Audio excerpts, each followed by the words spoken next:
Hi, I'm Matt Payne, and welcome to 20th Century Revolutions. Episode 2.20, The Ottoman Freedom Society. Over the past several episodes, we've been covering the years directly following the First Congress of the Ottoman Opposition. And these 3 years, from 1902 to 1905, were eventful to say the least. In 1903, widespread chaos gripped the Ottoman Balkans, starting with the Salonica bombing campaign of the boatmen and on through the mass revolt of Macedonian Christians in the Ilinden Uprising.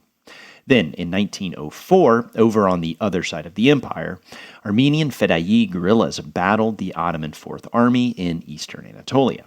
And finally, in 1905, Armenian Dashnaks nearly succeeded in assassinating Sultan Abdulhamid at the Hamidiye Mosque. So, in the big picture, these 3 years were marked by a dramatic increase in the level of insurrectionary activity within the Ottoman Empire, whether it be popular uprisings out in the rural borderlands of Macedonia and eastern Anatolia, or anarchist terrorist attacks in the empire's major cities from Salonica to Istanbul. But all of this drama only covers what had been happening within the Ottoman Empire domestically. And boy, let me tell you, a whole lot has been happening out in the wider world on the international scene. And these developments outside of the empire would also play a major role in driving events towards the revolution of 1908. Because in the broader picture, the Young Turk Revolution would simply be the last revolution to take place in what can be thought of as a cascade of revolutions that would sweep across Eastern Europe and Western Asia. Starting in 1905, the Russian Empire had been rocked by widespread revolutionary unrest in an event that would come to be known to history as the Russian Revolution of 1905. And the reason that this event has a specific year attached to it is because this is not the Revolution of 1917 that would bring the Bolsheviks to power and inaugurate Soviet rule. But even though the Russian Revolution of 1905 is much less famous than that of 1917, it was no less dramatic, as 1905 was marked by army mutinies, labor unrest, a general strike, and widespread popular revolts amongst the peasantry. This unrest would include some of the most famous revolutionary moments in history, with events such as Bloody Sunday and the mutiny on the battleship Potemkin. This year of revolution in Russia would eventually force Tsar Nicholas to proclaim a constitution in 1906. And with the inaugural meeting of the Russian parliament in spring 1906, the absolute monarchy of the Russian Empire, which had been the law of the land in Russia for about 300 years, was brought to an abrupt end and replaced by a constitutional regime in which the Tsar was forced to share power with a legislature. Now, if you know anything about the Russian Revolution, you know that Tsar Nicholas would try his darndest to snatch power back from the parliamentary forces that had been unleashed in his empire. However, seeing as there were 2 Russian revolutions, this would obviously backfire. So, even though the Russian Revolution of 1905 is often overshadowed by the 1917 revolution of Lenin and the Bolsheviks, for those living through these events, the 1905 revolution in Russia was truly an earth-shattering event. For centuries, Russia had been the conservative bulwark upholding the old order in Europe, as the Russian Tsar had bailed out the old dynasties of Europe on countless occasions, running from the Napoleonic Wars on through the revolutions of 1848 and beyond. So, the Russian Revolution of 1905 was a super big deal, because it meant that one of the longest-lasting and most conservative monarchies in old Europe had been seriously weakened and nearly toppled. Later that very same year, in December of 1905, widespread popular unrest would also break out in the Persian Qajar Empire. And after a year of revolution, a constitution would also be implemented in Persia in August of 1906, just a month after the ratification of the Russian Constitution. The Russian and Persian empires were very tightly linked to the Ottoman Empire. As we saw in our series on the Armenian resistance, People, weapons, money, goods, and ideas were constantly crisscrossing the nexus of borders out in eastern Anatolia where the Ottoman, Persian, and Russian empires met. So the constitutional revolutions in Russia and in Persia hit very close to home in the Ottoman Empire. Because even though the Russian and Persian empires were the historic rivals of the Ottomans, both were similarly old world empires, and both were now seemingly being swept into the dustbin of history. Like the Ottoman Empire, the Russian Empire had long been a diverse, multi-ethnic, land-based empire ruled by an autocratic monarch and backed by a conservative elite. And then the Persian Empire was the other great Islamic empire alongside the Ottoman Empire, with the Persians leading the Shia world and the Ottomans leading the Sunni world. So, 1905 was quite a distressing year for Sultan Abdul Hamid and his government, as his fellow absolute monarchs out on the eastern border were now getting pushed around by their rebellious subjects.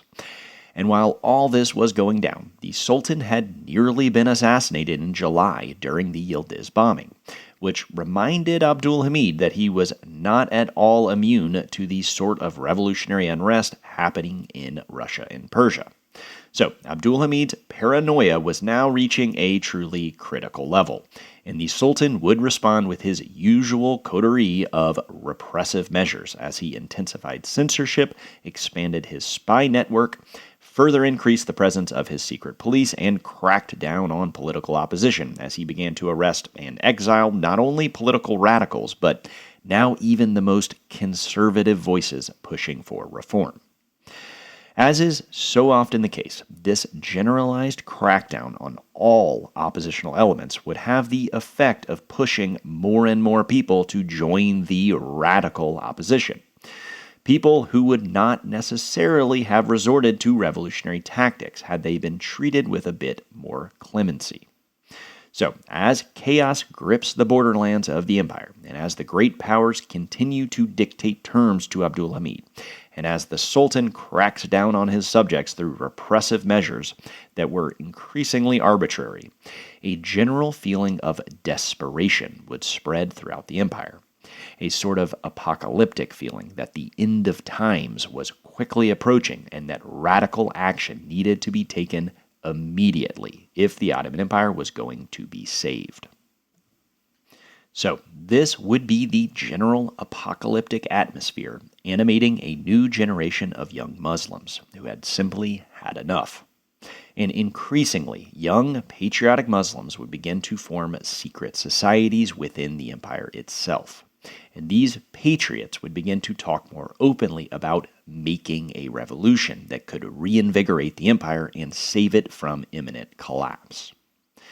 The two men who would end up emerging from this world of apocalyptic conspiracy as the revolution's most powerful and influential figures would be Talaat Pasha and Mustafa Kemal, the future Ataturk.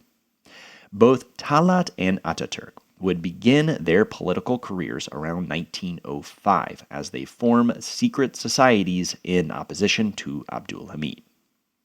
Now, before we go any further, it is important to note that most historians now agree on the fact that Mustafa Kemal did not play a major role leading up to, during, or directly following the revolution.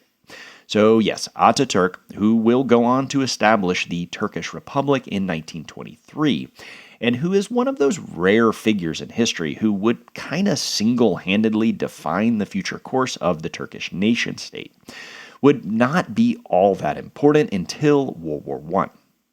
It's one of those things where, because Ataturk would end up being so incredibly influential later on, that it's easy to assume that he must have played a major role in the revolution of 1908 itself. But even though he would take part in the revolution, and he was definitely a member of this revolutionary generation, our interest in him stems almost entirely from his future importance.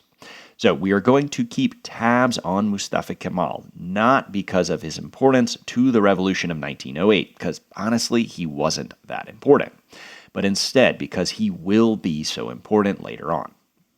All of that is to say that most historians now agree that Mustafa Kemal was a rather minor figure in the revolution of 1908, especially when compared with other people who might be less famous now, but who were much more influential on the course of events leading up to and following the revolution. One such figure is Talaat Pasha, to whom we will now turn our attention. Of all the people whose careers would be made by the revolution, Talaat's rise to power is probably the most remarkable, as he will, over a period of about 10 years, go from being essentially a mailman to being the de facto dictator of the Ottoman Empire. So it is time to finally put Talaat Pasha, the man who will lead the empire through to its final collapse and who is often described as one of the primary architects of the Armenian genocide, onto the board. Mehmed Talaat, he would later become a pasha, was born in 1874 in the city of Edirne, historically called Adrianople, which is about 150 miles, 250 kilometers west of Istanbul in southern Thrace, that area of the Balkans where the borders of modern Greece, Bulgaria, and Turkey all meet. Talaat's father was from the town of Karjali, which itself lies in the southeastern part of the Rhodope Mountains. Today, Karjali is in southern Bulgaria, but when Mehmed Talaat was born, it had for centuries been a part of Ottoman Rumelia. That is, before the great powers at the Congress of Berlin created the autonomous province of Eastern Rumelia, which would then be annexed into the Bulgarian Principality in 1885. What all of this means is that, like so many of his other Muslim comrades from the Balkans, Talaat would be greatly affected at a young age by the Russo-Turkish War of 1877-78, and by the trauma of having his homeland be conquered by an invading Russian army. Because the 3-year-old Talaat and his family would be forced to flee their home in Edirne and to escape to Istanbul when the Russian army occupied Thrace. Talaat's family would be allowed to return home a year later, after Edirne was left within the Ottoman Empire. But as we have said many times on this podcast, for the Muslims living in the Balkans, which there were millions of, the liberation of the Balkan nation-states in 1878 was not experienced as a liberation, but instead as a catastrophic war of conquest and a traumatic refugee crisis. The Muslims who fled the violent onslaught of the Russian Imperial Army would become known as the Muhajir, which is simply the Turkish and Arabic word for migrant. In this context, Muhajir specifically refers to the 5 to 7 million Muslim refugees who would flee the former Ottoman Balkans throughout the 19th and 20th centuries. So, Mehmed Talaat's family were Muhajir refugees who fled their home in southern Thrace after it was occupied by the Russian army. This anti-Muslim violence experienced at a young age would stamp Talaat's politics and lead him to develop a stubborn pride in being a Turkish-speaking Muslim from Europe. This Ottoman Muslim patriotism would always be wrapped up with a certain level of resentment towards the Orthodox Christians who had displaced Turkish Muslims during the Russian War of Conquest. As we will see, Talaat Pasha would share these feelings of prideful resentment with many of his other revolutionary comrades, the most notable being Bahaddin Shakir, who we will introduce next episode and who was similarly displaced as a young boy. Talaat's generation of Balkan Muslims would all share a keen sense of spiritual homelessness due to the fact that their fatherland, Ottoman Rumelia, or Ottoman Europe, had been taken over by the invading Russians and by the emergent Christian nation-states of the Balkans. Another experience that Talaat would share with many of his future revolutionary comrades was the early loss of his father, who would die when Talaat was only 11 years old. As the only male in his family, Talaat was forced to grow up quite fast after his father's death, and he would have to support his family as a teenager. While growing up in Edirne, Talaat was described as charming and yet also quite gruff, some might even say brutal, and he would be expelled from military school at the age of 16 for assaulting one of his teachers. And after being expelled from school, Talaat found work as an assistant at a post office, and he also began to teach Turkish at an international Jewish school. While teaching at this school, Talaat would begin his journey as a self-taught polyglot, learning French while at work. In later years, Talaat would also teach himself Greek, Bulgarian, and even Judeo-Spanish. As a young man, Talaat was very taken by the revolutionary and patriotic discourses emerging in the 1890s in opposition to Sultan Abdulhamid. When Talaat was in his early 20s, he became involved in a conspiratorial group of low-ranking bureaucrats who were not directly connected to the Committee of Union and Progress, but who did circulate their literature. So, like most of the other oppositional groups of the 1890s, Talaat's group would be rooted out and destroyed in the Sultan's sweep of arrests in 1896. However, because this group was only distantly connected to the CUP center in Istanbul, the conspirators were mostly just exiled internally as opposed to the CUP founders who were forced to move abroad. Talaat would spend about a year and a half in prison, which is where he learned Bulgarian and Greek from fellow inmates. And then when Talaat was released in 1898, he was exiled to Salonica. Now, why the government thought that it would be a good idea to send these conspiratorial youths to Salonica, the heart of revolutionary conspiracy, I do not know. But Talaat was sent to Salonica, and so he would set up shop in the heart of revolutionary conspiracy. While living in Salonica, Talaat would eventually find work in the Ottoman postal service. And for years, he was essentially a revolutionary mailman, as he delivered mail by day, and then by night he immersed himself in the clandestine, subversive activities of Salonica. In 1901, Talaat began to correspond with Ahmed Reza and his circle in Paris, and the young Turk leader Reza began to ask Talaat if he thought it would be possible to build an oppositional party in Macedonia. At first, Talaat was a bit pessimistic about the prospect of recruiting fellow Muslims because, as we've mentioned before, secret revolutionary groups were typically viewed by Muslims as an exclusively Christian thing. Through our series on the Macedonian struggle, we have talked at length about the extraordinary number of Christian revolutionary organizations which operated in Macedonia, such as the Supremacist based in Bulgaria, the Ethniki Etyria based in Greece, and the Macedonian Revolutionary Organization based in Salonica. All of these groups developed widespread conspiratorial networks that organized guerrilla bands in the countryside, spread revolutionary literature amongst peasants and workers, and carried out terrorist attacks in the urban centers. Patriotic Muslims like Talaat would develop an interesting and complex relationship with these Christian revolutionary groups. Because, on the one hand, Talaat and his comrades saw these groups as pushing the interests of the Balkan nation-states at the expense of the Ottoman Empire, which, as we know, was very much a lot of times the case, though it was not always this simple, especially within the MRO. As a proud Ottoman Muslim, Talaat obviously resented the fact that these clandestine groups were pretty much trying to overthrow the Ottoman state, annex Macedonia into either Greece, Bulgaria, or Serbia, and in the process, drive out all Ottoman Muslims from the Balkans. Talaat had grown up as a muhajir refugee, so this prospect of being displaced was not abstract. It was a very real threat. But along with this resentment, there was also a certain level of admiration, you might even call it jealousy, of the intense dedication and patriotic resolve shown by Christian revolutionaries. Talaat and other Muslims who similarly opposed Sultan Abdulhamid were often in awe of the sheer fearlessness of the MRO and the Dashnaks, and of their members' willingness to sacrifice their own well-being for the betterment of their people. As conditions in the Ottoman Empire became more and more desperate moving into the 20th century, patriotic Ottoman Muslims would begin to turn towards radical revolutionary politics, and they would largely model their secret societies off of Christian revolutionary groups.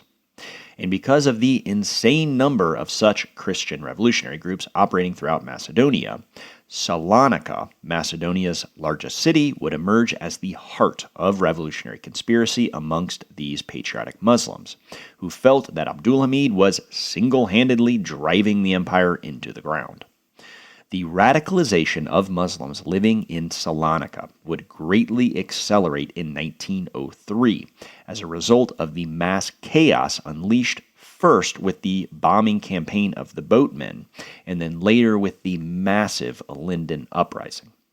Because as a result of the violent chaos in Macedonia, the great powers began to reopen the Macedonian question and to more openly discuss what might need to be done about Ottoman rule in Europe.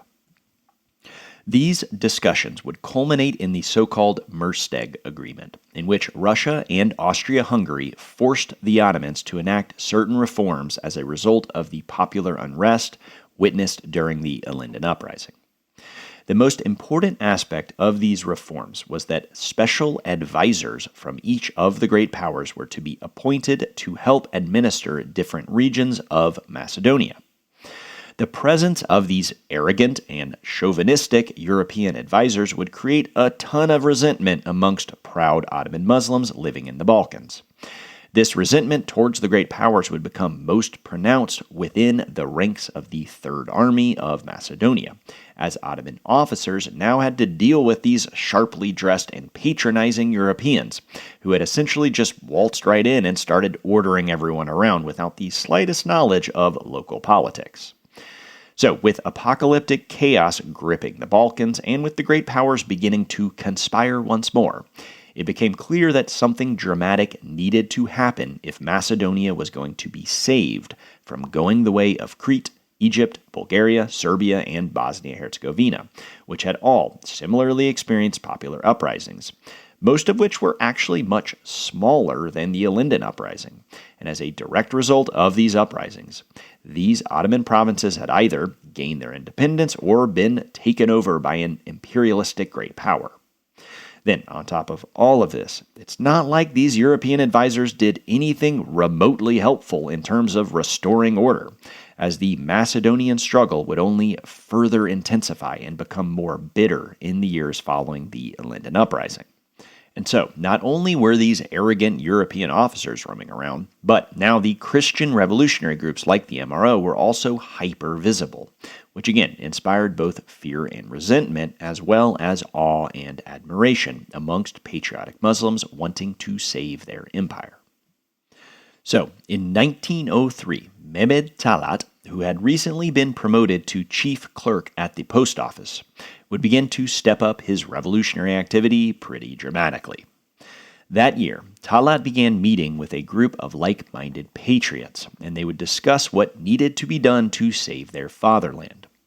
At first, these meetings were pretty casual, taking place at a local bar or a public park. But as they got more organized, the revolutionaries began joining secret brotherhoods so that they could discuss more openly. The most notable of these sorts of secret brotherhoods were the Salonica Freemason Lodge, Macedonia Resorta, as well as the Sufi Bektashi lodges. We've already discussed the importance of Freemasonry at some length as we noted how Freemason lodges played an important role in the 1876 coup of Midhat Pasha and the young Ottomans, as well as in Urabi's revolt down in Egypt. And well, Freemasonry continued to be super important as a revolutionary incubator leading up to 1908. And Talaat was initiated into the Macedonia Resorta Freemason Lodge in 1903. And in a few years' time, he would become the society's first Grand Master. In addition to Freemasonry, the Bektashi Sufi order was also super important for the Young Turk revolutionaries. To put things quite simply for now, Sufism is the mystical branch of Islam, and the Bektashi were historically one of the most influential Sufi brotherhoods in the Ottoman Empire.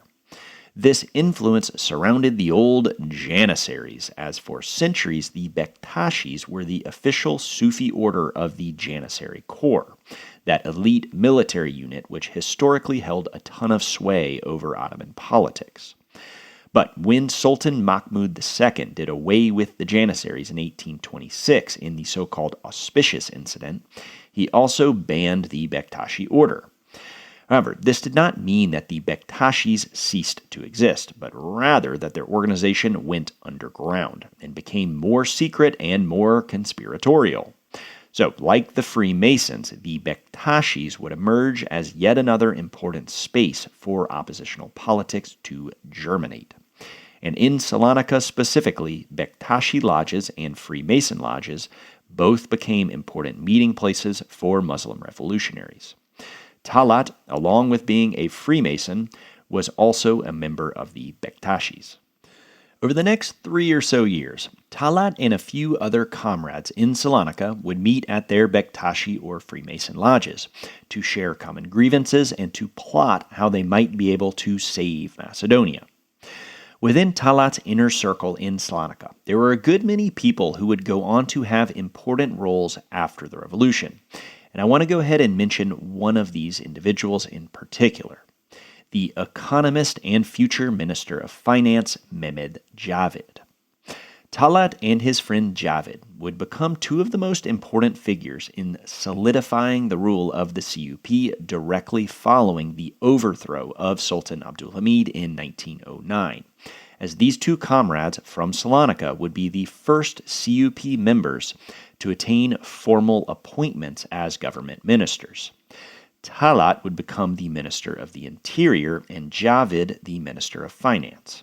So Talaat and Javid would be some of the first people to formalize CUP rule over the Ottoman Empire. Mehmed Javid was born in Salonica in 1875 to a family of influential Dunmes. Now, we have mentioned the Dunme in passing, but now is as good a time as any to go ahead and fully introduce them, because the Dunme will play an important, if at times mysterious, role in the revolution of 1908.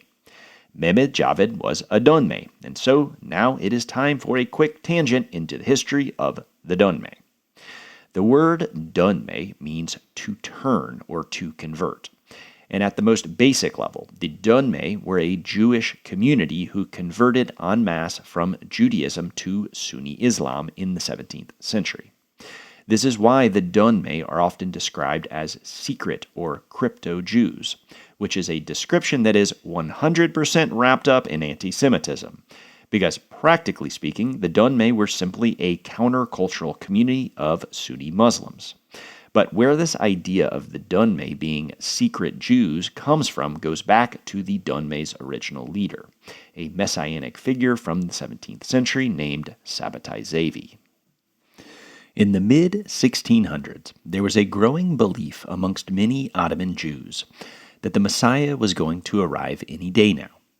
And interestingly, this messianic belief surrounded the rise of the Ottoman Empire, as many Jews saw the Ottoman conquest of Byzantium as an early sign of the upcoming salvation of the Jews, because the arrival of the Ottomans was hailed by Jews as a pretty awesome development. The Ottoman conquest of Constantinople ended the dominance of the Greek Patriarchate and its policy of exclusion of all non-Orthodox communities.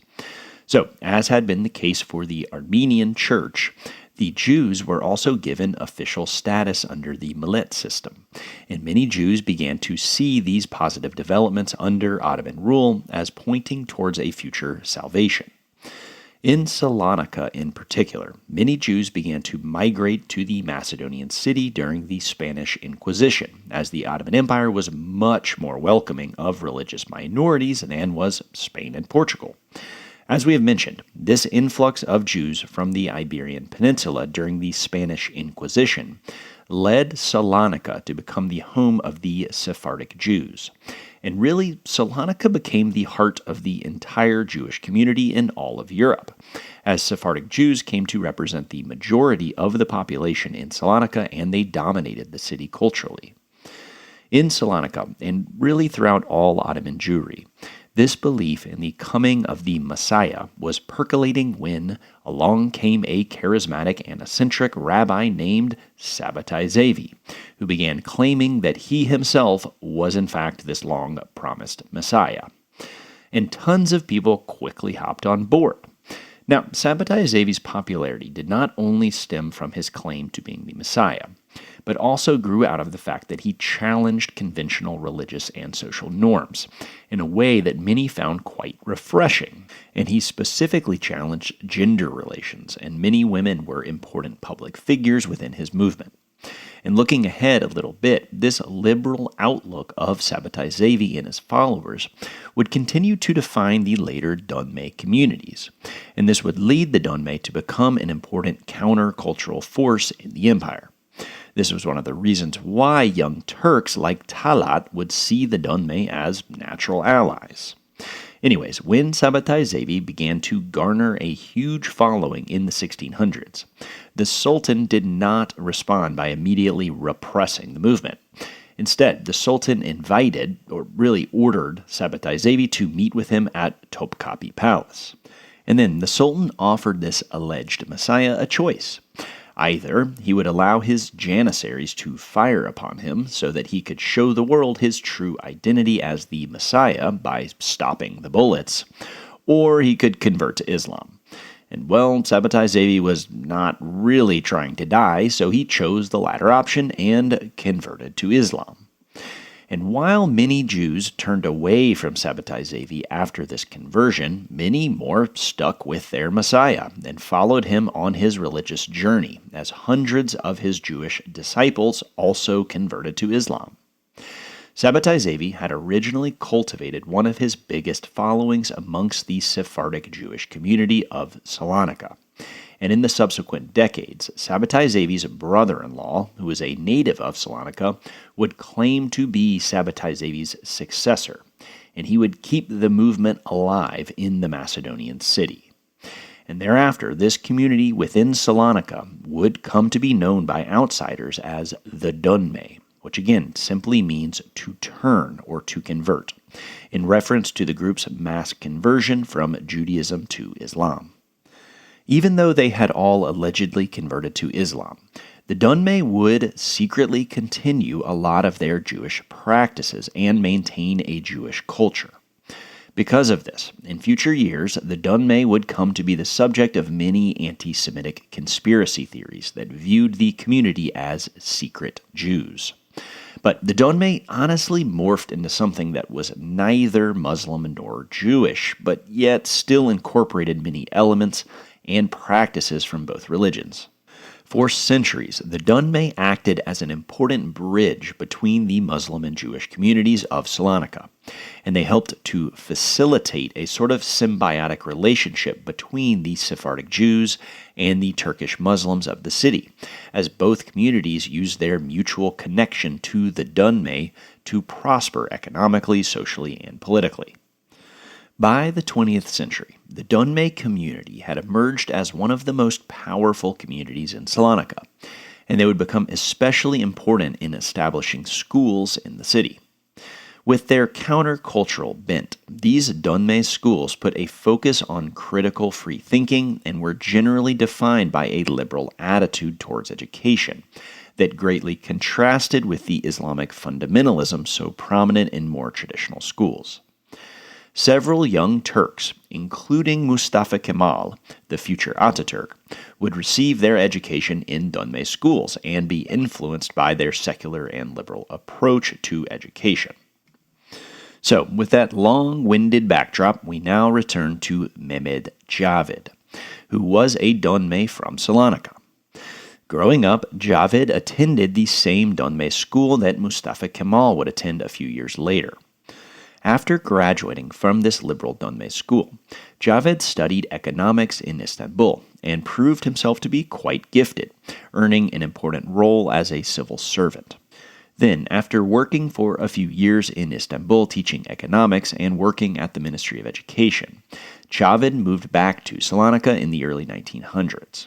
And it was during this time that Javed became friends with Mehmed Talaat, and Javed was a part of the same conspiratorial circle as Talaat. Javed would be an important connection for these future revolutionaries because influential leaders in the Dunmay community would allow Talaat and his comrades to use their homes to hold secret meetings.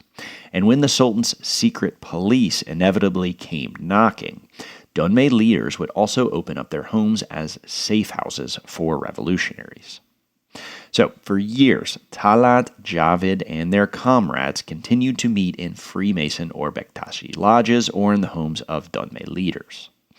But these patriotic Muslims increasingly began to feel the need to more fully organize their efforts, and they would begin to form their own secret revolutionary societies.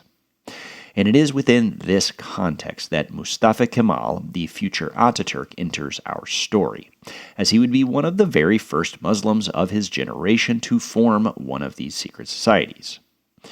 Mustafa Kemal had been born in Salonica in 1881, and like we have said, he attended a Donme school. This fact has fueled a lot of conspiracies about Ataturk himself being a secret Jew, trying to destroy the Muslim Ottoman Empire as part of a widespread Jewish Masonic conspiracy. And there has been a ton of debate amongst historians about Ataturk's ethnic heritage. I am not here to offer any final judgment on this debate, but most do agree that Mustafa Kemal was not a Donme, but instead he was, much like Talaat, a Turkish-speaking Muslim with a mixed ethnic heritage, something that was very common for Muslims living in the Balkans. But Mustafa Kemal did attend a Donme school, and this early exposure to a liberal secular education definitely stamped Kemal's future politics. When Kemal was 7 years old, he, also like Talaat, lost his father, and so Kemal would similarly have to grow up quite fast. When Kemal was just a preteen, he allegedly took the entrance exam for military school without consulting his mother. And in 1896, he enrolled at the Monastir Military Academy, and eventually he would attend the Istanbul War College. While in school, Mustafa Kemal both excelled in his studies and became heavily involved in seditious activity, which was rapidly growing within the ranks of the Ottoman military, especially amongst young junior army officers. And another junior officer who was one of Kemal's classmates was the charismatic and intrepid Ismail Enver. Now, we are going to more fully introduce Enver, future Minister of War, in a couple of episodes. But for now, we should just note that both Mustafa Kemal and Enver were involved in seditious activity as young cadets at the Istanbul Military Academy. And at this point, Kemal was largely overshadowed by the larger-than-life Enver. Upon graduation, Mustafa Kemal would be quite jealous of Enver's posting to the Third Army of Macedonia, because Kemal had been posted to the Fifth Army stationed in Damascus. Kemal viewed this posting to Syria as akin to being exiled. But even so, while in Damascus, the young Ataturk would continue to plot against the Sultan, and he would form a secret committee called the Fatherland and Freedom Society in 1905. Shortly after founding this committee, Kemal actually traveled back home to Salonica, allegedly due to health issues. However, once he arrived home, he began to just ask his superior officers stationed in Macedonia to please transfer him to the Third Army. Kemal could sense that things were clearly heating up in Macedonia following the Ilinden uprising, and he didn't want to miss out on the action. During his 4-month leave in Salonica, Kemal continued to recruit members into his Fatherland and Freedom Society. And though Talaat and Javid did not join Ataturk's early group, the recruits that Mustafa Kemal did bring in were very much a part of the same circle of patriotic Muslims conspiring against Abdul Hamid in the homes of influential Donme or at Freemason and Bektashi lodges.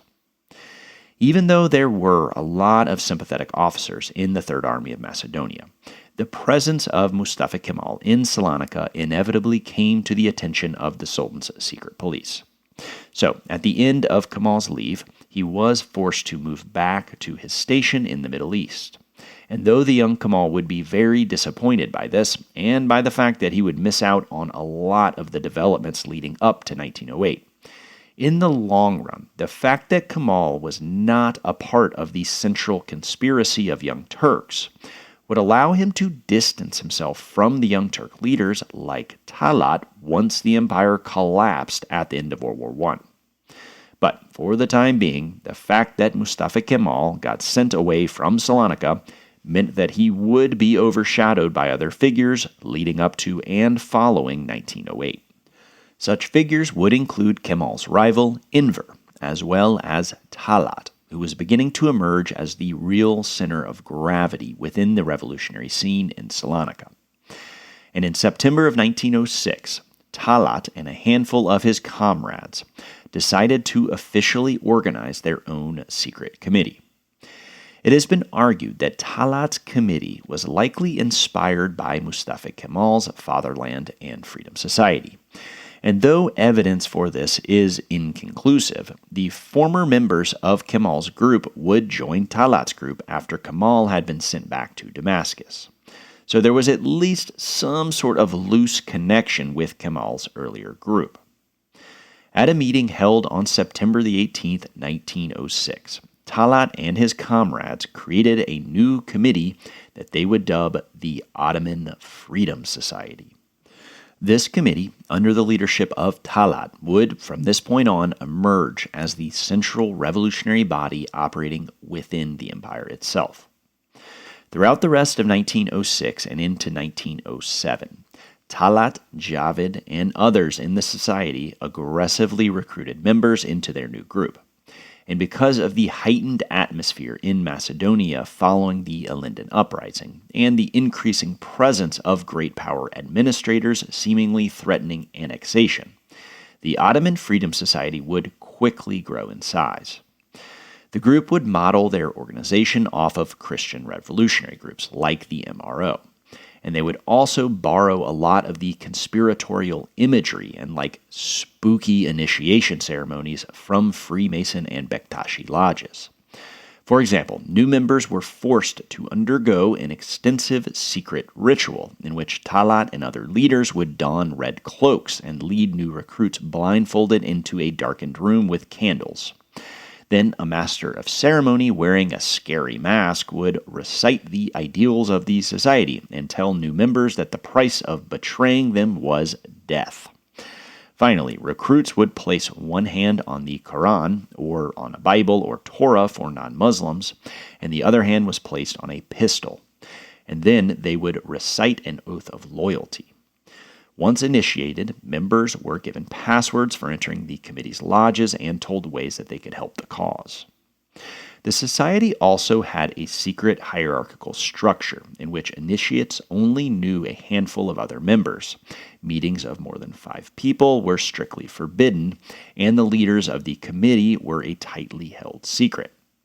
These measures were taken in order to avoid infiltration from the Sultan's secret police, who were everywhere at this point. Due to the general feeling of apocalypse in the Ottoman Balkans and the growing fear that the unrest in Macedonia would inevitably lead the great powers to turn Macedonia into another colonial satellite, the Ottoman Freedom Society rapidly grew in size. And critically, the society was perhaps most successful in recruiting young junior army officers and young military doctors in the Third Army of Macedonia, including future leaders of the revolution like Ismail Enver and Ahmed Cemal. But more on Enver and Cemal in a couple episodes. Many of the early members of the Ottoman Freedom Society would go on to be elected to the Ottoman Parliament following 1908. And many would also continue to play important roles in the Turkish Republic under Mustafa Kemal following World War I. To give you an idea of the general profile of these early members, and in case you want to look more into these early figures who lay a bit beyond our current narrative, some of the most important people were the director of the municipal hospital in Salonica, Dr. Mithat Shukru, also known as Bleda, the wealthy businessman and Salonican aristocrat Mustafa Rami, also known as Arslan, First Lieutenants Ismail Kanbolad and Omer Nachi, instructors at the Salonica Military High School, Major Naki Bey and Major Bursali Mehmed Tahir, and finally Emmanuel Carasso, a prominent lawyer and member of an elite Sephardic Jewish family in Salonica, who together with the Donme economist Mehmed Javid, demonstrate how the society was not an exclusively Sunni Muslim organization, though admittedly Christians were pretty rare. Mehmed Talat would thrive as an early leader of the Ottoman Freedom Society, and he would prove himself to be a master committeeman, or komiteci, as they would come to be known in Turkish. And even though Talat was a civilian, he would become widely respected by the military men of the society who admired Talat's legendary bravery, which at times verged on recklessness, as he never hesitated to put his own life at risk for the good of the cause. So, through his charisma, bravery, and mastery of committee politics, Talat would eventually become the center of gravity in the revolutionary scene of Salonica. And what we are seeing here in 1906 and 1907 is the emergence of what would come to be referred to as the Sacred Committee, which would become the nucleus of the 1908 revolution, and which would continue to play a critical role in the years after the revolution. This Sacred Committee, which Talat was one of the most powerful members of, would eventually take over the Committee of Union and Progress. And the leaders of this Sacred Committee in Salonica would eventually come to have a fanatical, and you might even call it spiritual authority over lower-ranking members of the CUP, who all looked up to the committeemen in Salonica. As we will see, once the CUP begins to grow exponentially following 1908 through the old bandwagon effect, the Sacred Committee would emerge as the real center of power in the empire, acting as the command center for the CUP branches scattered throughout Ottoman lands. And following the revolution, Mehmed Talat would continue to lead the Sacred Committee. And critically, he would also come to hold important positions within the Ottoman parliament and eventually within the administration as well. Talat's presence in both the Sacred Committee and in the Ottoman government would place him in a uniquely powerful position and set the stage for his de facto dictatorship by 1913. But in early 1907, the Ottoman Freedom Society was still mostly limited to the Balkan Peninsula, and its influence generally lessened the farther away you got from Salonica. But all of this would change when Talat and the Sacred Committee began to coordinate more formally with the Young Turks operating in exile. Specifically, Ahmed Reza, Dr. Nazim, and most importantly, Dr. Bahadin Shakir, who we will introduce next week, and who was currently in the process of completely reorganizing the CUP and reorienting their program towards a more activist, revolutionary platform. The Young Turks in exile, under the new leadership of Dr. Shakir, would provide Talat and the Ottoman Freedom Society with a much clearer ideological program and offer them access to revolutionary journals. This would allow the Ottoman Freedom Society in Salonica to more effectively spread propaganda throughout the Balkans and to continue to rapidly grow their numbers. Additionally, Dr. Shakir would work hard to merge the Ottoman Freedom Society with the CUP, and after this merger, the two parties would coalesce into a much more coherent and well-organized movement, with agents operating abroad as well as within the empire itself. So, next week, Dr. Shakir and the Young Turks in exile will unite with Talat and the Ottoman Freedom Society in Salonica. And once this merger is formalized, the revolutionary momentum will become truly unstoppable. So, join me next week as we follow the three masterminds of the revolution, Dr. Nazim, Dr. Shakir, and Talat on their road to 1908. As they put together a coalition ready to take on the Sultan and form the Sacred Committee.